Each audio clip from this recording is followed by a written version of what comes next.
Ben Davies' collection of short stories, And So I Took Their Eye, begins on the Guatemalan coast and takes its reader to an English village cricket match, a failing Italian tailor, a desperate therapist in the Bay Area, and eventually back to the beach where it all began. As the title suggests, the notion of revenge connects the stories, but it's also a commentary on globalization that asks the reader to reflect on their place within it, as well as what they're unable or unwilling to see. Welcome to the World Literature Podcast. My name's Ivan Stacey, and on this channel we discuss literature from around the world, delving into the places, people and ideas brought to life in fiction, drama and poetry. In each episode, I invite an author or expert to give their views on a particular work of literature, and today I'm joined by Ben Davies to discuss his debut book, And So I Took Their Eye. I hope our conversation inspires you to read it, and if you have anything to say about the text or our conversation, please leave us a comment. If you enjoy the content, please consider liking the video and subscribing to the channel.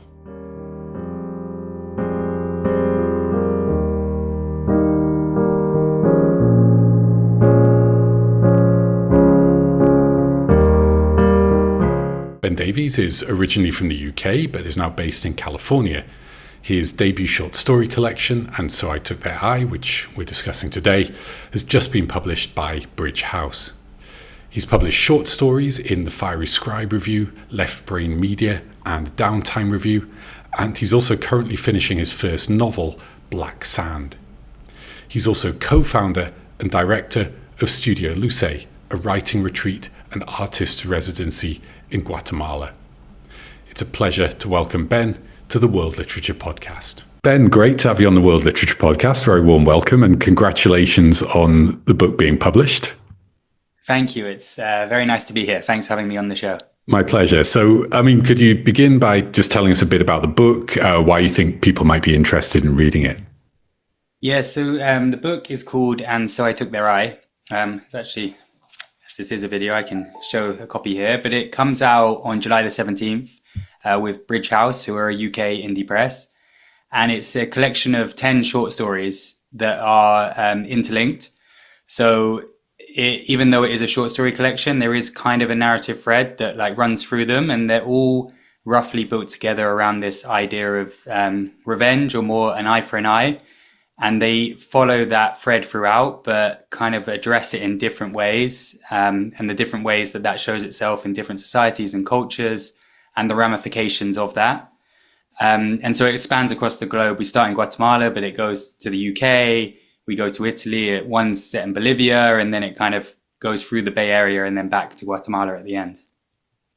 Great, thank you. I'm sure that sounds fascinating to anybody who's interested in kind of world literature, and particularly, I don't know if there's a name for it, but it's sort of fiction that moves between numerous locations, of which I think there's a lot now. Having said that, yours does, I think, some quite unique things, which we'll get onto later.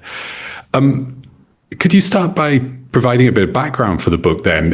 As we've just said, it moves between all of these places, but it begins and indeed ends in Guatemala. So could you talk about your connection with Guatemala, maybe some of the other places that appear, and how does that come out in the short stories?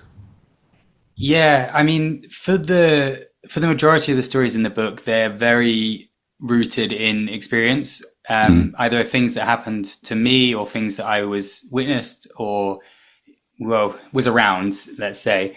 And so a lot of it was brought from moments in my life. Guatemala is the central kind of country, I would say, in the book. And it's somewhere that I lived for a number of years. So my connection with Guatemala started a longer time ago when I was an undergraduate in the UK, and I wrote my dissertation on, it was on Che Guevara and his early travels. And I spent a long time, I didn't really know Guatemala back then. I hadn't heard of it, which is probably shameful on my part.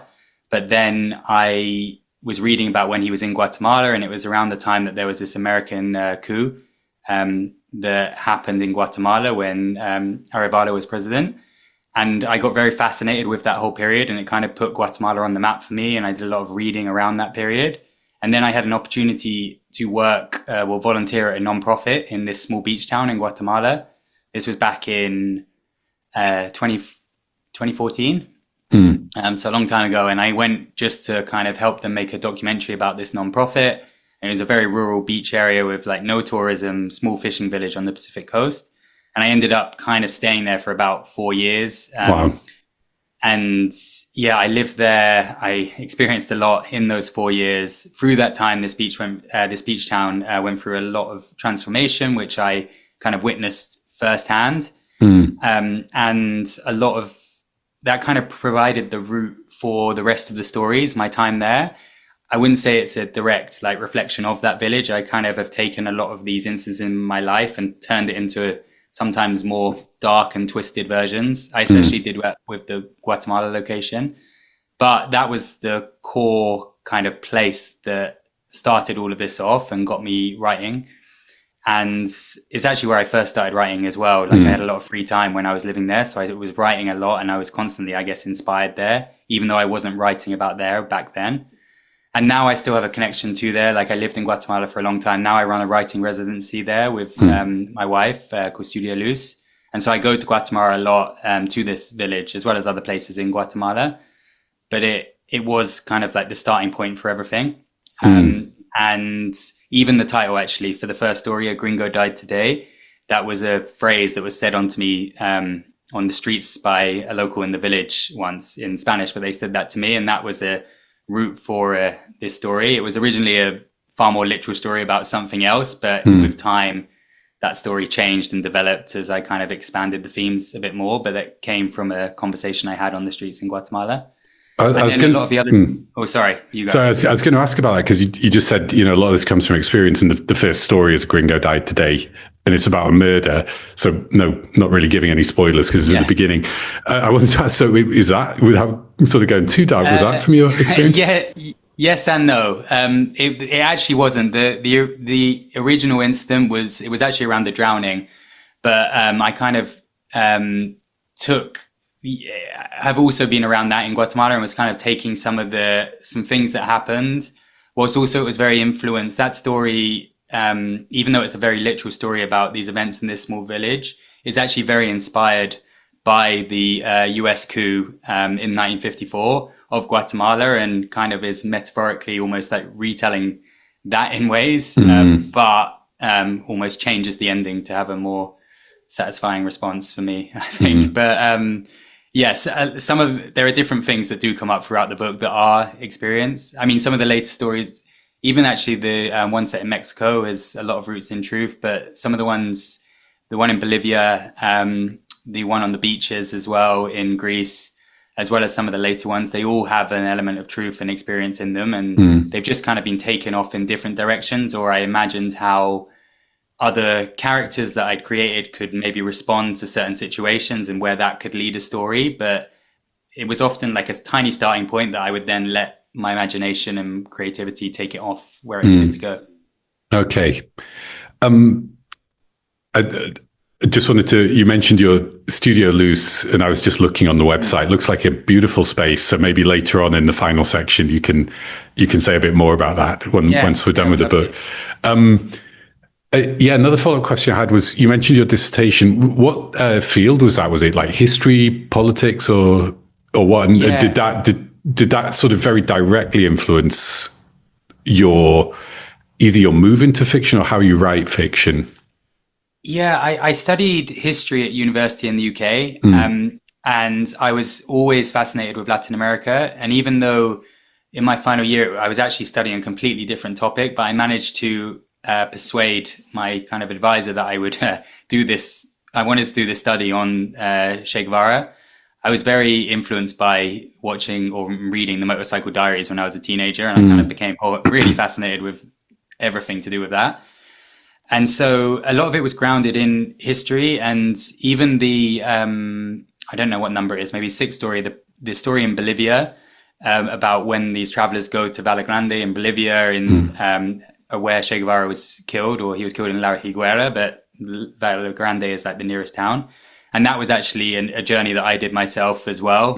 As part of my research for this dissertation, I went there. And so I definitely had that historical background, and I've always been very interested in history. And I think when I first started writing, I I did an MA in journalism as well, and I used to write in a more kind of traditional, I would say, way. And actually, there's a lot of writers that I'll probably talk about near the end who have kind of took me away from that path to be more experimental and creative. But I still think the roots of what I'm saying are very led by history and politics as well, and points that I'm trying to make, I guess. Yeah, I'll be interested to hear about your other fictional influences. I was just thinking that, we associate Latin America with magic realism.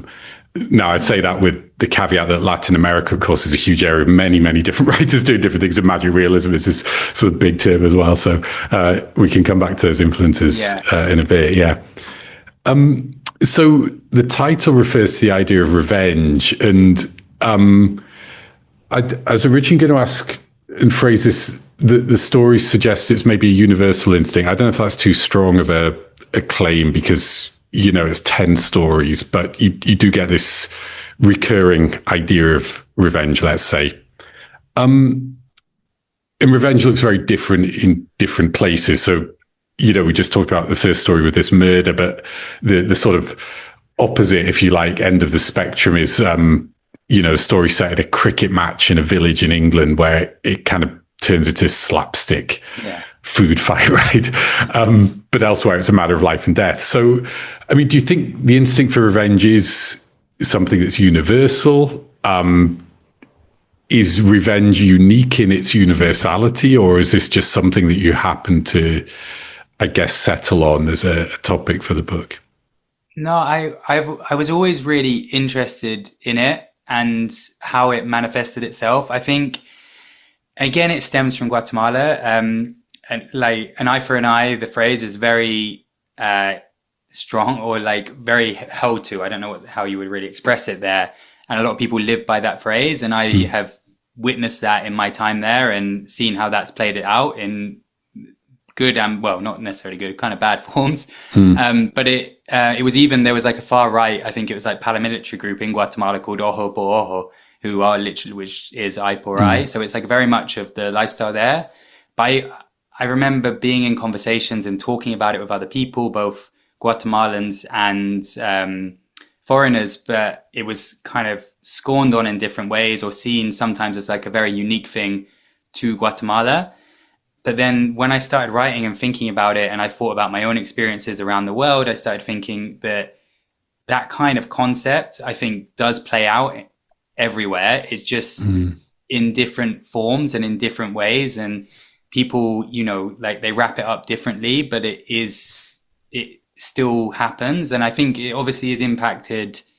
I think it's impacted by the context that you live in, the society, the culture, but also like the support you have as in like the justice systems, but also, I don't know, your family or your friends and where you are as an individual in your life. And I think that maybe it can go to more extremes if you don't have those kind of support networks in place. But I still think it's prevalent, like it everywhere. It just shows up in different ways. I mean, I think in the US, I'm currently calling from California, and I think in the US, this is shown here in recent events, like with Luigi Mangione or the senator. Like these kind of things are showing up. It just happens according to circumstance. And like, the UK story, the slapstick cricket one, I mean, it's almost a bit on the nose where it goes of like parodying these almost well-to-do Brits. But I think that it's a big part of British culture. I think that, there's say like a passive aggressiveness that runs through British culture. And even though you might not call that revenge on the surface, I've seen the ways that people can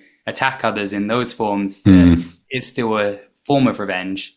Yeah. It's just different I mean, and I think one thing that I do want to say is that it's not me that I'm endorsing it as a way of living, because the final story, which I'll try not to give a spoiler to, but I was very deliberate about the pacing of the story and the first character coming back right at the end and the choices that he makes in the final story when he then has his these support networks around him, or when he sees family, like he's is able to make some different decisions. And that was very deliberate for me, because I think there are ways around it, but it isn't always possible, or society and people aren't given the kind of support systems in place to make some of the right decisions.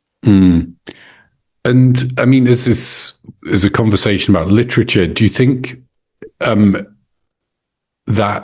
this concept of revenge, so we have this idiom, an eye for an eye, and we can talk about the religious roots of that as well, but maybe people aren't necessarily thinking about those religious roots if they're repeating it. Do you think, how to phrase this question? Do you think it's sort of something that's quite deeply embedded and instinctive, and then that is expressed through, say, language, idiom, narrative, or, I'm not at all familiar with Guatemala. Are there sort of narratives that sustain or even celebrate this idea of revenge? I mean, you just mentioned that paramilitary group, but, you're often the far right or any sort of extreme politics is sort of sustained by a particular national narrative, for example, or a sense of victimhood. So I'm just trying to get at, where does stories come into this as we're talking literature? Yeah, I mean, I think there's, like, as you say, with like the group, like there's very like literal, like everyday circumstances where this is played out. But I think a lot of the stories that we read and a lot of the literature has always had elements of this, even going back, with, stories that are not just that are books or whatever, but stories that have been passed down through history. There's a lot of those older stories have these elements brought into them. And I do think it's a human trait that is part of people. Maybe that's a very cynical view to have, but I think that there is that instinct, and maybe revenge is too strong a word, but justice, maybe. I think, that is probably the other reflection of it, of people wanting justice or wanting to feel like they're not being taken advantage of, or however it is. And I think that is inherently human, and we, for good reasons, it is suppressed in lots of ways, or not suppressed, but it's managed, and we like live and deal with it in different ways. But I think there is that core instinct of wanting what is right, or maybe that's just me, and that's just my view on society, and I'm just speaking more globally for my own emotions. Well, I mean, that does raise an interesting question, because, the consequences of this instinct are violent in many cases. I think we could say that globally, of course, but also is in your stories. But, you have linked it to this idea of justice. So do you think, I mean, what are the positive aspects of the revenge instinct, would you say? I mean, are there any? I think there. Again, it's like revenge, justice. I know those have two different meanings. I think there are positives, because I think that we live right now in a very unequal society, that there is a lot of people who are, incredibly disadvantaged. And sometimes I think there are only certain ways that they can get kind of standing in this life. But I'm not, again, endorsing like violence per se, but I think, as I said, like justice and revenge can come out in so many different forms. And I do think that, like, sometimes people need to take what they would not be given, because otherwise, people are being taken advantage of all around the world currently in horrible forms. And there needs to be some kind of I don't think it will stop unless there is kind of some resistance for justice, revenge. I know that this is morphing kind of different ideas, but I think they all kind of come back to the same central point. Yeah. Okay. And so my next question was actually still on this idea of revenge, and, with an eye for an eye, it's framed in sort of Christian terms. Another thing that the stories do very much is address legacies of colonization. And, you talked about US intervention already, for example. Which is, we could think of it as a more recent form of colonization or neo-colonialism, maybe. In terms of the longer history of colonizations, we sort of normally think of it, importing of religion, for example. That, of course, has, strong ongoing effects in the sense of the religious beliefs in Latin America. So I wanted to ask about religion. One of the stories, The Eagle of the Desert, really satirizes kind of Irzat's spirituality. But elsewhere, there are other more genuine spiritual influences. Well, I suppose that's a question. I mean, where do you see a role for a kind of genuine spirituality, either in, organized religion in the form of Christianity, for example, or are there indigenous traditions coming through in your work as well? I don't know about the latter. I mean, what I found hearing that question, and what I find quite interesting is that again, going back to this idea of an eye for an eye, when I first heard it, it was in Guatemala. I didn't grow up in a religious background. And so it was only later when I was researching for this book and I was kind of exploring into that idea more that I kind of read more about the roots in the Bible and how, like, the different verses that like use it. And that was really interesting to me because I guess that kind of speaks to how the kind of colonial legacy has been brought into every day. And as to the other point, I mean, the Haunted Priest, which the Che Guevara story, but was about this priest who kind of wants revenge for what happened to his father, who kind of joins Guevara's revolution in Bolivia. That was, it didn't start out, even though it was, it's obviously about a priest. It wasn't meant to be like a direct kind of commentary on religion when I started it, but it obviously engages in it. But I found it kind of wanted to explore the idea about how he very much focuses, he kind of can't get past this again, like needing some revenge for what happened to his father. But in doing so, he very much cherry picks scripture to justify himself and ignores kind of the other parts that might contradict what he's doing, and this like selective morality. And so I think it was almost like a wider look on that, which is going away from the spirituality element, but was more actually looking at how people are bending belief systems almost to serve personal goals, which again, I think is something that is very common across the world right now in many forms. And so it was looking into that, but I don't think it was driven necessarily by like a religious or spiritual context. As to the like indigenous influence, I wouldn't say there's anything like specific there that drove it.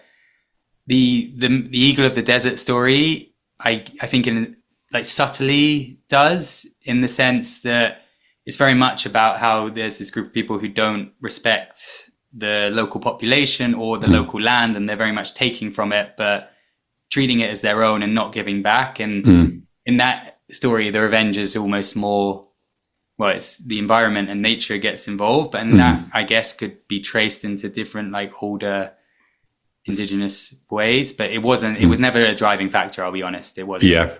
I think you get, the sort of the spirituality movement, you get a sort of veneer of indigeneity that doesn't necessarily have all that much to do with actual indigenous beliefs. And I think that sort of came through in that story. And I've seen a lot of that firsthand, and I found it like endlessly frustrating. Maybe that story was me venting as well, wanting to get some. I haven't been able to, but I just, before we take a break, I just wanted to ask about Che Guevara as well, because you mentioned your own interest. In that story we've just mentioned, the Haunted Priest, the priest hates him. It's also, if you'll forgive me, a bit of a cliche, the sort of Western backpacker with a crumpled, book in their pocket as they take the bus across the continent. What's your view on Che Guevara now, and how does that sort of come out in your fiction? If you could summarize that quickly. No. I think I think he's a fascinating individual that is still so like talked about today that it's good to talk about him. And I 100%, when I was a teenager and I looked at his, I read his travels and kind of saw politics through maybe a different lens, I idolized him. And then I actually, in the process of writing my dissertation and spending a lot of time reading different books and different accounts, I got to see how he was a far more complicated and challenging individual than the poster maybe tells you. That said, I also still stand by that he had many important ideas, and that I think he cared about people, even though he took that in the wrong ways and in many directions. He was still someone who believed in something and believed in believed in people and helping people who were suffering. And I think there were like core ideals that Guevara carried that are still very important. But in the same way, he, I think, potentially lost his way slightly. And obviously, I mean, it's a bigger discussion onto how Cuba was run. But I still find him a very fascinating individual for everything he stood for and the way that he's still perceived today and how he lived his life, like right to the bitter end, like never relenting on any of his beliefs, even right until the moment that they shot him. Okay, thank you for that perspective. So I think that's a good place to take a break. Hope our viewers have been enjoying the discussion so far. So please do join us for part 2, where we'll discuss further. We'll go into globalization and perspective a little bit in the next part. So thank you.